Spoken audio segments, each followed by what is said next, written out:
சற்றுமுன் வெளியான தகவல். அக்கவுண்டில் வரும் ரூ. 2000 காத்திருக்கும் விவசாயிகள். உங்களுக்கு வேண்டுமா? அது சொல்ல பார்க்க போறோம். நீங்க நம்ம சேனல் சப்ஸ்கிரைப் பண்ணாம இருந்தீங்கன்னா மறக்காம லைக் பண்ணிக்கோங்க, சப்ஸ்கிரைப் பண்ணிக்கோங்க. மற்றவர்களுக்கு தெரியப்படுத்த ஷேர் பண்ணுங்க. பிஎம் கிசான் திட்டத்தின் கீழ் அடுத்த தவணை தொகையாக ரூ. 2000 எப்போது கிடைக்கும் என்ற தகவல் வெளியாகியுள்ளது. விவசாயிகளுக்கு உதவும் நோக்கத்தில் மத்திய மோடி அரசு பிரதான் மந்திரி கிசான் சம்மான் நிதி பிஎம் கிசான் திட்டத்தை செயல்படுத்தி வருகிறது. பிஎம் கிசான் திட்டத்தின் கீழ் கோடிக்கணக்கான விவசாயிகள் பயன்பெற்று வருகின்றனர். இத்திட்டத்தின் கீழ் பதிவு செய்துள்ள விவசாயிகளுக்கு ஒவ்வொரு ஆண்டும் அரசு தரப்பில் ரூ.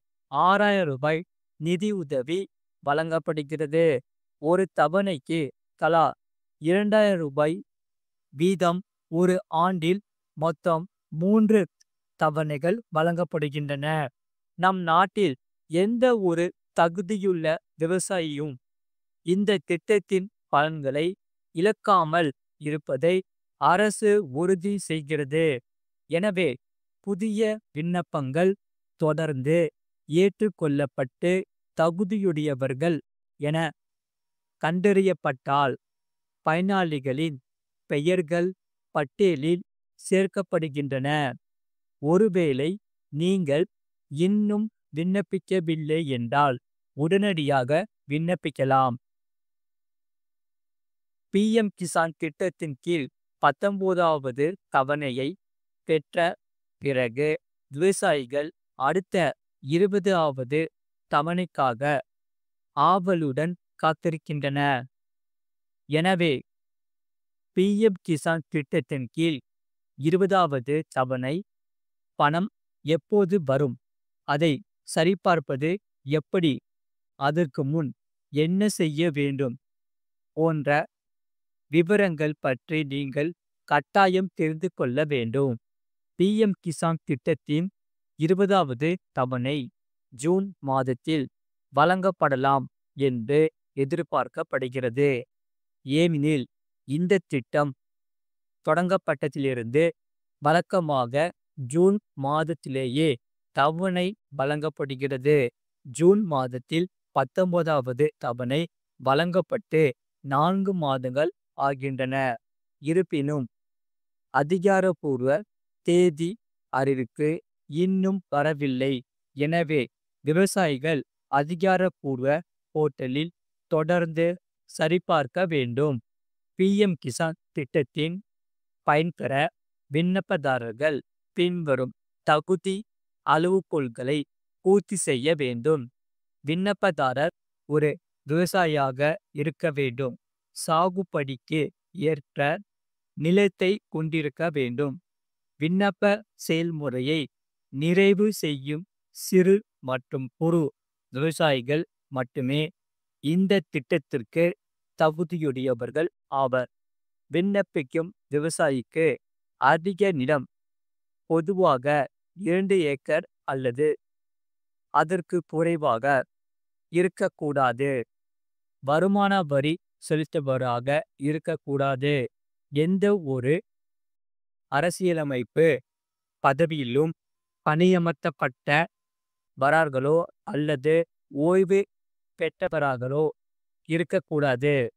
அரசு ஊழியர்கள் அல்லது ஓய்வு பெற்ற அரசு ஊழியர்கள் இந்த திட்டத்திற்கு தகுதியற்றவர்கள் ஆவர்.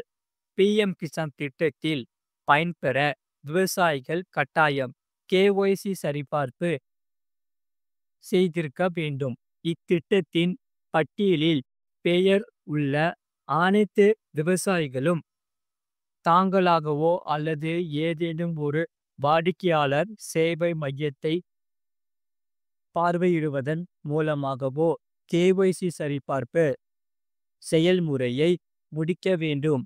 நீங்களே கேஒய்சி சரிபார்ப்பு செய்ய விரும்பினால் இத்திட்டத்தின் அதிகாரப்பூர்வ போர்ட்டலில் ஒரு விருப்பம் உள்ளது. அதன் உதவியுடன் கேஒய்சி சரிபார்ப்பு செய்யலாம்.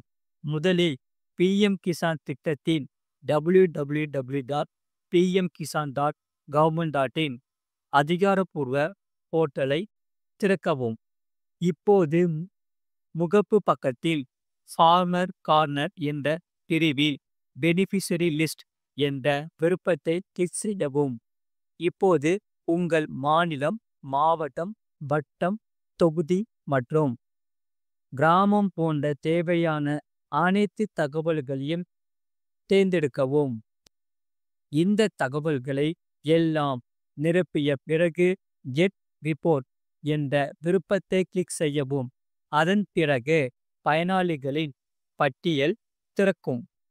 அதில் உங்கள் பெயரை நீங்கள் சரிபார்க்கலாம். பட்டியலில் உங்கள் பெயர் இருந்தால் மற்ற பயனாளிகளைப் போலவே பிஎம் கிசான் யோஜனாவின் பலன்களை பெற தொடங்குவீர்கள். பெயர் இல்லை என்றால் உங்கள் தகுதியை சரிபார்த்து தகுதி இருந்தால் கேஒய்சி செயல்முறையை முடிக்க வேண்டும். அது மட்டுமல்லாமல் 1 முதல் 5ஆம் வகுப்பு வரை முன்கூட்டியே கோடை விடுமுறை, முழு ஆண்டு தேர்வு தேதி மாற்றம். அதாவது கோடை வெப்பத்தின் காரணமாக தேர்வுகளும் விடுமுறையும் மாற்றம் செய்யப்பட்டுள்ளன. அதாவது முன்கூட்டியே நடைபெற உள்ளது. கவனிக்கத்தக்கது, இந்த அறிவிப்பு மாணவ மாணவிகளுக்கு மிகுந்த மகிழ்ச்சியை ஏற்படுத்தியுள்ளது. தமிழகத்தில் கோடை வெயில் நாளுக்கு நாள் அதிகரித்து வருகிறது. இதனால் பள்ளி செல்லும் மாணவ மாணவிகள் மிகுந்த சிரமத்திற்கு ஆளாகியுள்ளன. தற்போது பள்ளிகளில் 10ஆம் வகுப்பு பொதுத் தேர்வு நடைபெற்று வருகிறது.